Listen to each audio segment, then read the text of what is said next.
Double Dare. Do you dare? Can you handle the pressure? Do you know the answer? Should you dare the other team? Can you beat the odds? Do you dare to take the physical challenge? Double Dare is double action.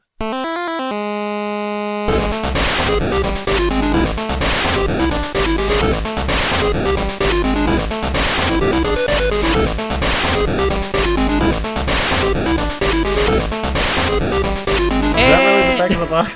that is not the entirety of the back of the box Are you just either. bullying us? Yeah, that's not even the entirety of it, which is crazy. Welcome to nostalgia. What? Oh, sorry. I thought we skipped that, so I was reminding you. No. And welcome to Nostalgia, a chronological exploration of every NES game released in North America. I'm Mike. I'm Sean. And I'm Joe. Guys, would you like to do the episode or take the physical challenge? I'd like you guys to do the episode instead of me. But we get double the credit. Yeah, it's all breaking down. Yeah, Joe actually has to make up some points from missing a couple episodes. That's true. Oh, Joe, while you're here, because now you're back on the show, we forgot to tell you, we put a shmup on the Essential Games list while you were gone, and there's nothing No, to you do didn't. about Oh, it. yeah, sorry about that. No, you didn't. Yeah, Terra Cresta. You put Zelda 2 on the Essential Games list. No. It's called Terra Cresta, I put it. and you should That's check it where out. I was. That's where I was. I was doing my own podcast where I'm the only vote. Oh yeah, we didn't Zelda 2. even bring this up last week. We just like acted like you've been here. Wasn't last week win, lose, or draw? Yeah, win, lose, or draw, but we didn't tell you then, is what Sean's saying. Oh, I see. Yeah. And, of course, I asked if you guys would rather do the episode or take the physical challenge, because that is something that happens in Double Dare. Essentially, it's a game show where a trivia question is asked, and the kid contestants can either choose to answer the question and potentially be wrong, or, if they really don't know it, dare the other team to answer it. The points then are doubled, and that team can double dare back to the other kids for now double the points of the double, so quadrupling the amount of money that the trivia question is worth.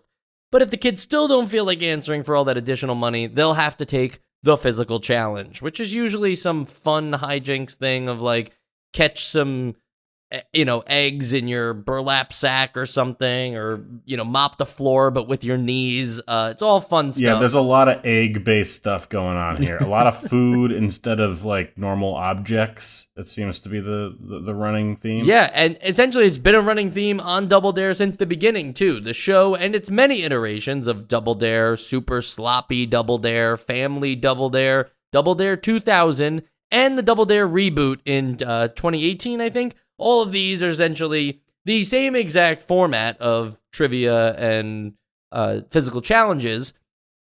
And I guess that leads my question to, is Double Dare a show you think fondly of? Whether it's because of your childhood or just because you like the format? Yeah, I have vague memories of Double Dare. I haven't watched it anytime in the recent past. But when I did watch it, I didn't have a fully developed brain. So I'm not really sure I remembered all of the rules, or even that there were rules.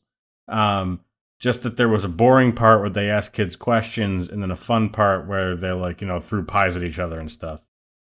Yeah, I mean, similarly, I do remember watching it as a kid. I remember enjoying it. It was not like my favorite show or anything, but I remember when it was on, I would give it a watch. But it wasn't until I was older, specifically, really, when I played this game, because I haven't thought about Double Dare in a while, that I kind of realized that the question part, while it's not the fun part, is a pretty genius little formula, where it's like, yeah, you can answer it and maybe lose. You can dare the other team, but maybe give them more points. And then if it gets dared back to you, it's like, well, I didn't know it the first time, but maybe I'll risk it for double the points, or triple the points, or accidentally give it to them. Like, there's a lot to think about in that one simple mechanic. So I think that I didn't that was kind of lost on me as a kid. I like you, Sean, was just like, I just want to see them, run through like a giant cream pie or whatever, and like look for a thing. Or was that Double Dare? Yep, that was Double Dare. They would have them search through things to find flags. I think that was Pictionary. Yeah. Wait, this is yeah. But no, I agree, because it doesn't. There's gamesmanship here, and it definitely did not cross my mind when I was actually watching it as a kid. But it also it only works because it can't work halfway. If you only could just like dare someone, then you would just guess, because there's only ways to lose in that scenario. I'd rather get $0 and them also get $0 than get $0 and then maybe getting $20. If you're confident they don't know it, then they will give you 20. Like, if they get it wrong, you get the points. You get double the points. No, but not even if they double dare it back to you. Like, if you only had dare, yes. Yeah, like it still could be like, well, I know they don't know it. I'm sure that'd be a rare circumstance, but it's like, then if they get it wrong, you still get their points. Just thinking about the format of the show for a second, forget about the video game version, which has all the same rules. From a development standpoint, it is a really interesting decision to do the whole physical challenge thing, because it creates an environment where, yeah, it's trivia, and that part, I think all three of us are saying, is pretty boring when you're a kid. You don't really care to learn things when you're watching these shows. You just want to get on with the funny stuff. The fact that they made the trivia a thing where not knowing the answer isn't bad, it leads to the fun, right? Like, just pass it off and hope to get the physical challenge. I think eventually, I don't know if the original iteration of Double Dare was like that, but by Double Dare 2000, there was everything was basically, yeah, let's just take the physical challenge. Like, let's get the money. Like, it just got down to that point where, yeah, everybody was watching for that anyway. And I'm surprised to find out, I don't know if the game show ever, took this long, but there's 10 questions in a round. Like, that's a lot of questions to also add in the physical challenges on top of that. It's a great decision though for a Nickelodeon style kids game show to have that physical challenge component, because otherwise this really isn't anything special. And I'm not even saying it's the best Nickelodeon game show. I would actually give that honor to Finders Keepers, a game that didn't really get much airtime, but did get some airtime on Nick Gas, a show that, a channel that Sean referenced pretty recently. Can't remember why you referenced accidentally, yes. Yeah, accidentally. But Finders Keepers was in 1987 or 88 or something like that, and it hit a bunch of stuff inside of a model home that kids then got to ransack the entire house looking for this stuff.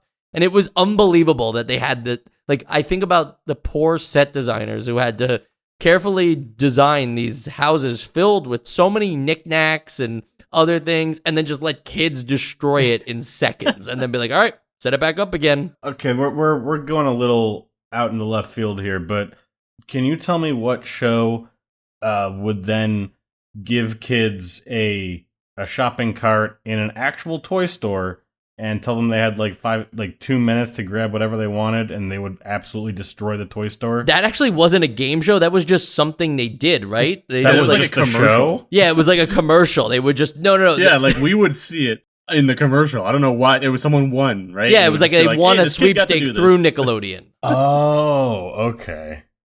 Good to know. That was a lot of fun. I actually almost said Figure It Out, but Figure It Out didn't have that. But it felt like Figure It Out with Summer Sanders? Yes, Figure It Out instead. You won trips and bicycles and stuff and video games. And you weren't even really the contestant on Figure It Out. It was the Nick stars were guessing what you just hoped they lost. Yeah, but you had to answer. Yeah, you were a celebrity. You had to answer questions. Yeah, but you're answering.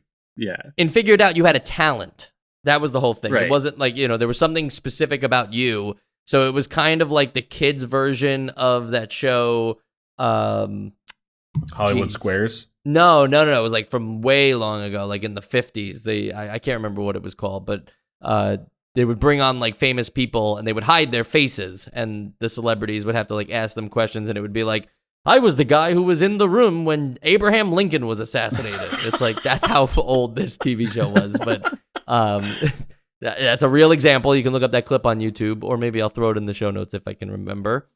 Anyway, back to the Double Dare. We've gone over the format of the show, and so now forget everything you know about how much fun it was to watch on TV or how much you wished you were a contestant on it. Now we have to talk about the video game, and there's really no better way to talk about the Double Dare video game than just the setting up portion of it, where you have to pick your kid. It's really strange that you pick the look of your kid where you cycle through kids, but then even the wording of the kid is, would you like a new character? And you have to say no to basically mean yes, like I would like to go on with the game. Like no is what you have to say to proceed. It's not do you like your character and you say yes to move on. You say a negative to go forward. That is weird. I don't think I've ever seen that before. Yeah, that stood out to me. I didn't think of it as all that like profound though, where I think that you saying it that way makes it feel very out of the ordinary. Whereas when I was just seeing it, I was just like, well, that's a weird way to do it. Yeah, like are you working in the casting department and you're like, nah, this kid's no good. Like he won't test well on TV.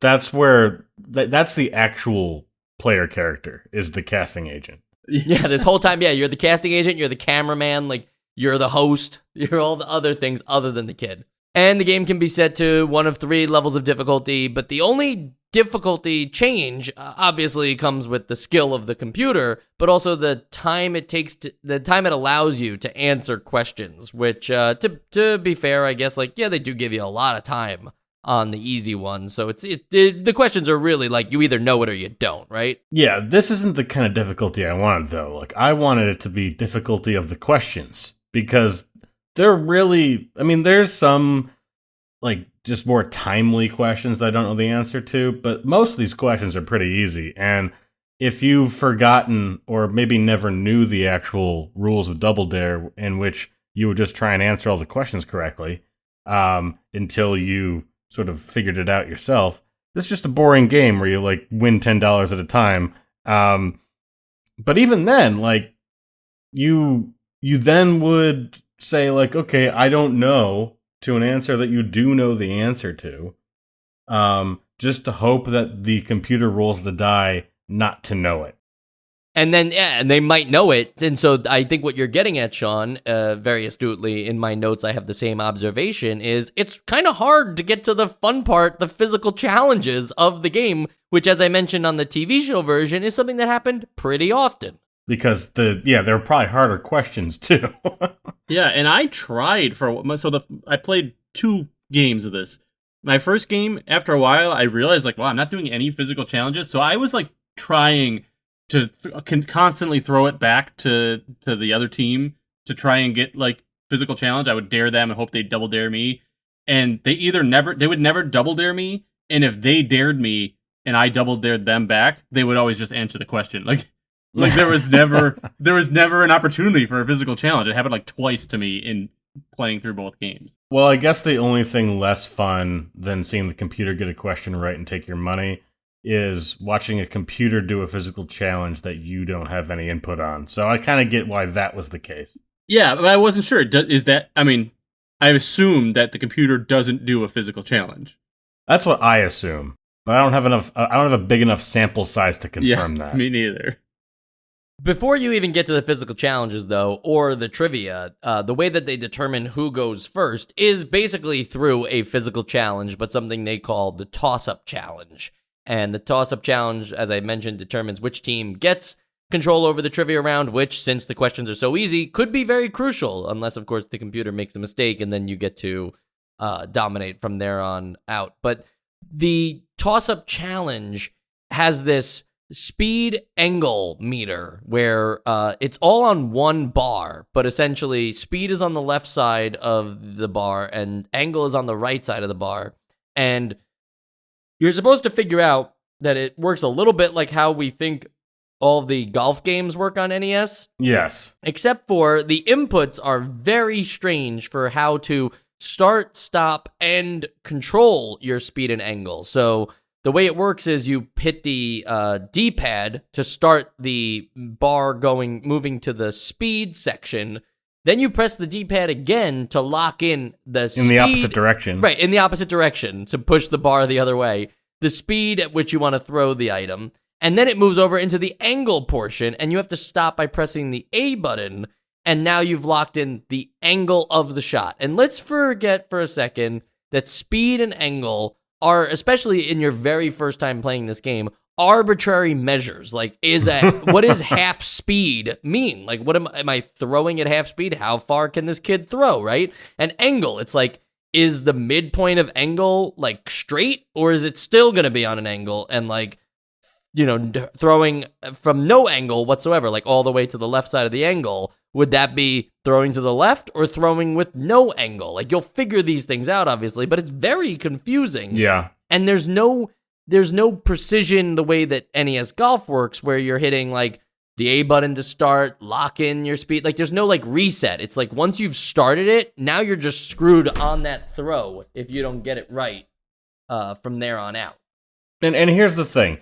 This wouldn't be an issue if the sort of physical challenges / like beginning and halftime games weren't basically all the same game. Like, if this were more of a Mario Party thing where every little mini game had different mechanics and different control schemes, that'd be fine. But like 80% of the ones that you're doing here are just variations of power and angle. You get a couple where it's a bit more freeform, but not really.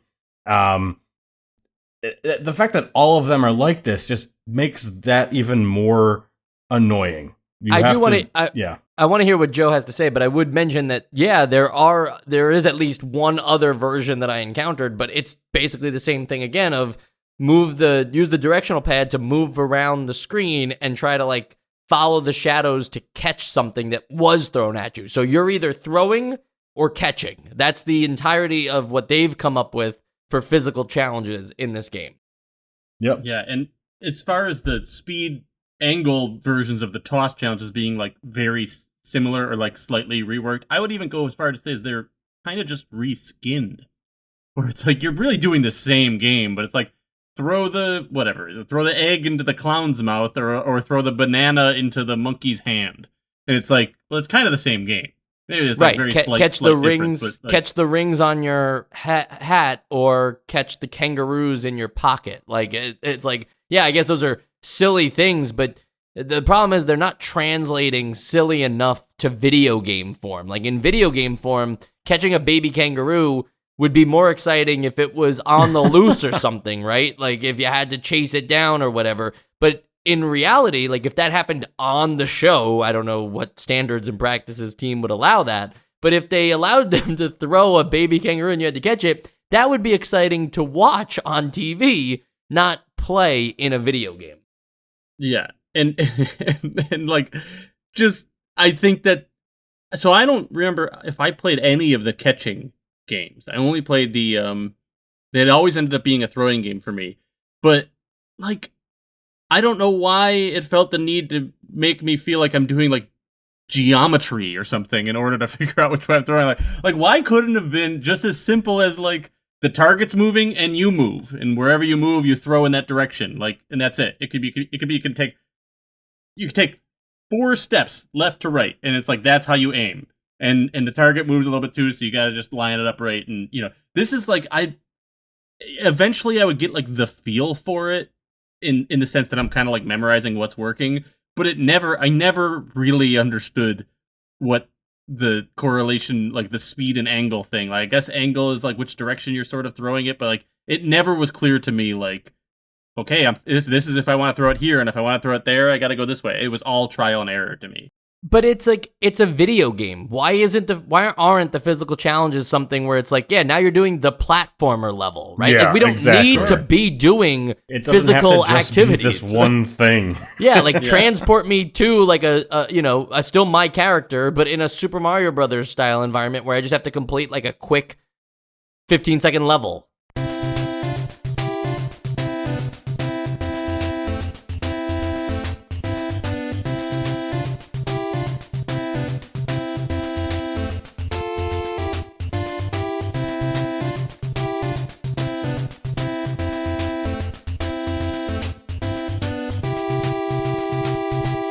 So there is a different mode, and it's after the game. And I think I remember in the show, I don't know in the actual show what the trigger was. Maybe it was always just the last 3 minutes. You got the obstacle course. Yes, the obstacle course. That is for the winner, of course. The person who has the most money at the end of the round gets to try to do the obstacle course. And take it away, Sean. What do you do in the obstacle course? Well, you're playing track and field on a controller. And so basically you're just moving, like you're pressing left, right, left, right, left, right to run, and then you run into an obstacle segment in this 100-yard long studio with thousands of people in the audience, and you have 1 minute to get from one end to the other. You never really know how far away you are to the end unless you were paying very close attention to the preview that happened a little bit earlier. And then I don't know what happens because I never was able to finish it. If you don't finish the obstacle course, it shows you a bunch of things like a la Wheel of Fortune or Jeopardy of all of these fake prizes that you won and the equivalent dollar amount, and then the game ends. A couple things. First off, it's always 8 obstacles, so you at least know that, which is helpful in a 60-second thing. Because I agree, there is no tracker or progress meter thing where there could have been a progress meter. Instead, it puts like inspirational things like you can do it, hurry. Would have been great to just have a progress bar there instead. But essentially, you're supposed to focus on there's a number in the top left that says like you're currently on number 4, and you're supposed to know there's 8 or whatever. But I see. More importantly than just the tediousness of pressing left and right to run, the input of running, climbing, going in certain directions always changes, and you're just expected to know what that change is as you're doing it. So, for instance, one of the obstacles is a mountain. You gotta switch to up, down, up, down. Right, and it doesn't even look that high, but it takes freaking forever for these kids to climb up. Well, you think it's the aggro crag or something, the way that they're taking their time to go up this thing. And even then, like the pixel, I don't know if like the art is just wrong or something, or the boundaries are wrong, but you look like you're done, and now you're trying to switch back, because keep in mind, as soon as you're done climbing, and you're at the top of the mountain, to move any amount, you have to now switch back to the left, right for the, I guess, horizontal running. So there's horizontal running of left, right, and climbing of up and down. But even if it looks like you're done, you might not be, and then you'll slide all the way back down to the bottom. Oh, yeah. All the while, through each obstacle thing, you have to collect these flags of your team's color. So if you were the red team, red flag, blue flag, you have to collect these flags. You have to jump, and it's not about at like the precise place. Exactly. You have to jump right where they want you to jump, and for some of these obstacles, that can be crushing to figure out. And then keep in mind that the obstacles are not always in the same order. They are randomized. So this isn't even something you could like practice with skill and memorization or whatever. You might just get a bad order or something and just not be, like constant. You have to constantly switch your inputs, to the point where I'm not certain it's possible to beat this in 60 seconds. Okay, yeah. So I was going to ask if you were ever able to, but I don't even know how. I mean, maybe I was, because I wasn't paying attention to the number in the corner. I don't even know how far I got and how much I think I could have improved that number. I'm sure I could have improved, but I was mashing those buttons pretty quickly. That was basically answered my question anyways, because I was going to ask how, how functionally it controlled, and how doable it felt, because I'll be honest, the first game I ended up losing because, like I said, I kept trying to get them to get me to the physical challenge, and then I had to keep giving up points for that. So I was like, okay, I'm going to play again and I'm going to win. And I did, and I won, and I got to the point where it's like, oh, you're going to have to run a physical challenge, and then the game froze. The game froze? The game froze, and I was like, I'm not doing that again, because it takes a long time. Like you said, there's 20 questions. It takes a long time to get to that point, so I was like, you know what, I'm just going to watch a video of it. So, yeah, I didn't get to experience that. Wow. I'm really sorry. I've never heard of that. That's all right. Yeah. You've never heard of a NES game freezing, though? That's like my whole childhood. Well, I mean, I guess if you've got some dust, you're right. Depends on how you're playing it. It's more fun when you're like touching the cartridge while the game is on, and you start doing some like data moshing stuff to your screen and really screwing around with it. That's like before Game Genie, people were just playing around with the cartridge in there to see if they could screw up the game to boundary break or give themselves infinite lives. Sean, you mentioned the prizes and stuff. and what happens if you win or whatever. I think the big prize at the end for winning like the entire thing is that you get like a vacation or something like that. The vacation. But you do win for each thing, if that makes sense. Like for each obstacle of the 8, if you did 6 of them, you do win 6 prizes, and that's true to the show as well. That is true in the show. Okay, I appreciate that. They give the kids the BMX bike. Yes, the BMX bike and the NES console. So you won something you already have. Wow. Yeah. Well, it's an NES console inside the game, so it's like you can now play like Super NES games. No, you could play Super Mario Brothers in Double Dare. You can emulate Super Mario Brothers inside Double Dare. There's also a whole life simulator after the show where you grow up and like your only story as you become like a teenager and a young adult, like your only story is that you were once a contestant on Double Dare. And then there's this whole like section about like the substance abuse you end up going through, and then you end up like okay at the end, but you have to make the right decisions. Sean, every video game is a life simulator. We just can't access those other parts of those people's lives. We just haven't figured out. Mode. Right, exactly. Technically, yeah, every single game works like Animal Crossing, if you guys didn't know this. It's just we're not able to get to those parts.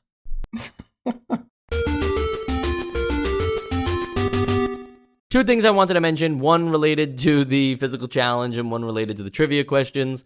I got the Hungry Clowns Toss-Up Challenge. It was called Hungry Clowns, and I had Hungry Clowns, yeah. You throw these pies at them or whatever into their mouths, and that's cute because usually you pie a clown and now you're feeding it a pie. But the text description was a little, like, I don't know. It was a little scary to me. Maybe unsavory would be a better word for this food-related bit. But it says, our Double Dare clowns are hungry. And first off, they're called Double Dare clowns. Like they're not just clowns; they're Double Dare clowns. Like were those Double Dare kangaroos? I found that there's been like a weird thing. Maybe this is just a thing that the host at the time said, but there was just like, at Double Dare we really like golf, but we ran out of golf balls, so we got eggs. Or like, here at Double Dare we really like bowling, but we don't have any bowling balls, so we got cantaloupes. Right? Is Double Dare a village? Yeah. Double Dare village, and these are like clown citizens of Double Dare, town Double Dare.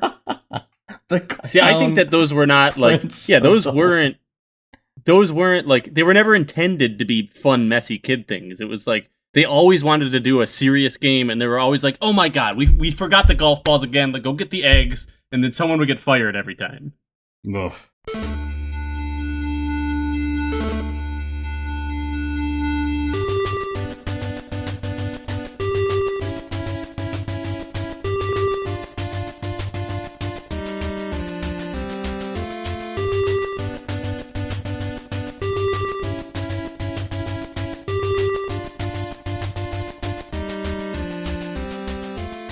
And then as for my trivia question thing, it's like, yeah, we established that most of the trivia questions are pretty easy and you'd have to want to get them wrong or anything. But there was one that led me to actually, it made me want to find out if it was even true or like I was just flabbergasted that they asked this question. And that was, what is it illegal to carry in Lexington, Kentucky? And I thought that was interesting because it went Lexington, Kentucky, not just the state of Kentucky. But what is it illegal to carry in Lexington, Kentucky? And all 3 choices were some of the silliest things. It wasn't even like there was a common sense answer or whatever. And the answer was an ice cream cone in your pocket. That can't be real. And so I looked it up, and there was an article posted on April 16th of 2020 that says, no, that is not true. There are a lot of internet memes and listicles about weird laws in various places, and one that is commonly found online is that it's illegal to carry an ice cream cone in your pocket in Kentucky. Sometimes the city of Lexington is also specified. And then they explain why it's not illegal. Not that, obviously, like nobody would have arrested you either way, but like it's not in their laws. And so I think I'm upset with Double Dare here for 2 reasons. One, that means somebody clearly didn't do their homework before they just jotted down. Yeah, they jotted down these questions. But also that I dared the opponent because I didn't know, and they selected the ice cream cone in your pocket. So the computer and the Double Dare team are colluding against me for this erroneous answer, and I want my $20 back. Yeah, you should write to them and try and you earned that vacation. I'm not buying the new Postal. So I suggested going back to the physical challenge thing. I suggested making it more video game like and doing like a platformer stage and a shmup stage and stuff like that. And they could have just been short burst things too, almost like WarioWare. I'm saying it's Double Dare, but it's also WarioWare. Other than the obvious, like I feel like that's something we all could have came to. Is there anything else you guys thought could have improved the Double Dare video game version? Because I do feel like the game show is great, but on TV, but it's like the same as if there was a Legends of the Hidden Temple video game and they just made it mostly about the trivia part, and then at the end there was just some vague obstacle course of exploring the temple. Like, you would expect the Legend of the Temple video game to be more about exploring the jungles and the temple and less about the game show format. Should Double Dare have not leaned into the game show so much? It would be like if the Legends of the Hidden Temple movie came out and it was all just questions. It was all just trivia. Right. And not an exploration on the world of Legends of the Hidden Temple. But that's completely different. Go ahead, Joe. Well, I'm just joking. But to your actual question, the one thing that I could think they could have done better is a bigger pool of questions. Because like I said, I only played 2 matches, and on the second match, I got like 5 or 6 repeat questions, which is a lot when, there's, 20 or so questions total. So like I feel like you play this a couple times and then you just know all the answers to the questions, which is so much the meat of this game that it's like now it's even harder to ever get to a physical challenge. Wow. Okay. Yeah. That's crazy. That's crazy that you ran to 6 repeats. I didn't, but I also changed. Okay, the difficulty has nothing to do with it either. So I didn't run into that. That's some weird RNG, I imagine. Yeah. I mean, I'm estimating, but it was rough. It was at least even 4, if it's 5, 3, 6, something like that. Yeah. That's like unacceptable. In my answer is I don't really know how you can improve something like this, because I don't think that this would stand up as a game in any respect, unless like it's something like a Jackbox, which only works because they are hyper focused in what they're about, whereas this game is trying to both be an action game to some extent and a trivia game, but it has to be trivia geared towards kids because that's the people that are on the show. I don't really know what you can do with that to improve it. Aside from making like the ridiculous, aside from what you were suggesting, Mike, which is actually giving these physical challenges real gameplay. Yeah, I think that's besides that, because I think it could work. It's just either the physical challenge, like the controls just have to be better, and like this concept works in my opinion if you have Mario Party games with questions like that. Like conceptually it works. It's just that the gameplay, the actual thing that's considered gameplay, needs to be better. Not answering questions, but the actual Joe, you mentioned repeat questions, and so I just did some quick math while you and Sean were talking. There are only 130 questions in this entire game. And you know that there are 10 in each round. So you have experienced 20 questions out of the 130 in the first time you play the game. Wait, is it only 10? Is it 10 questions in each? I thought you meant each round, like before the half. No. It's 10 and 10, so 20 total. Okay. Yeah, 20 total. Right. So I was actually statistical anomaly by not running into any repeats, because I feel like the odds are not in your favor. If you go through 40, you're bound to, yeah. You've experienced 15% of the entire question pool after, 20 minutes of playing the game? Yeah, that's crazy. And you cannot say you've experienced 100% of this episode unless you listen to the final segment, the Essential Games List. It's going to be a resounding no from me, and I know my job is on the line, but I'm going to still say no regardless, because here's the issue I have with Double Dare. Double Dare it actually, believe it or not, saved Nickelodeon early on. Like, this was a huge show in 1988 where, it just basically like established the next iteration of you can't do that on television. That was Double Dare for Nickelodeon. And so I really wouldn't have a job without Double Dare in some ways.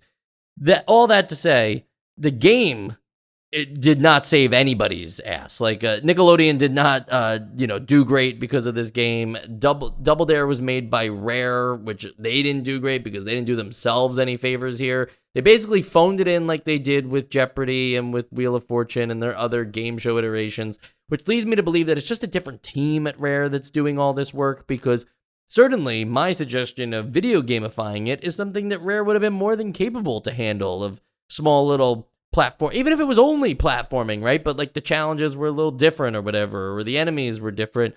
I feel like I can't stop thinking about that idea and what a better game that would have been, that I just know that this one's not essential. Sean?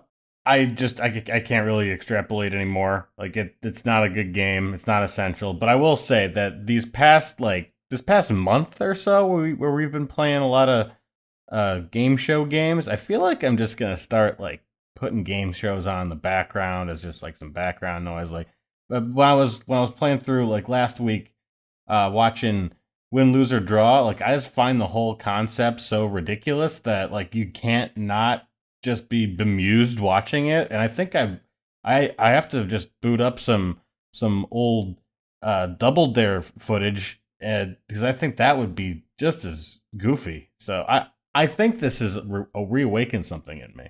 Joe. Yeah, the Double Dare on the NES has simultaneously let me appreciate the game theory involved in the Double Dare game show, while also make me realize how much of a disservice to that game show this NES game does. Because I really do think that, like, I would like to throw on a couple episodes too, because it's just a cool idea that I'd kind of forgotten about. And if you showed someone this NES game who's never watched the show, I feel like it'd kind of be like, well, this is it's boring. So I'm gonna say no. And the game shows will continue next week when we play Dino Wars Destruction of Spondylus.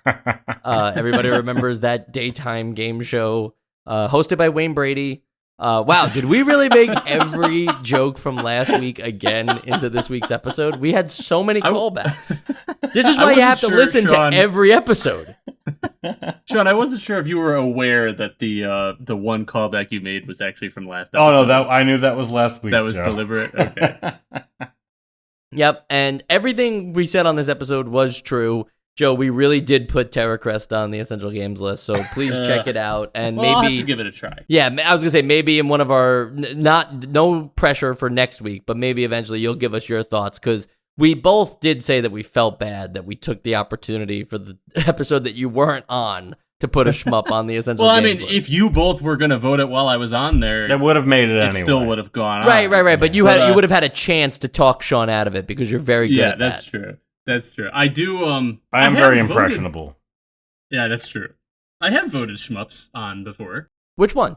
Gradius. Okay. And then you tried to take it off. Yeah, because what was I thinking? Gun.Smoke, maybe? I think of Gun.Smoke we all agreed on, yeah. I don't think that's not a shmup though. Yeah, that's just a prequel to Red Dead Redemption.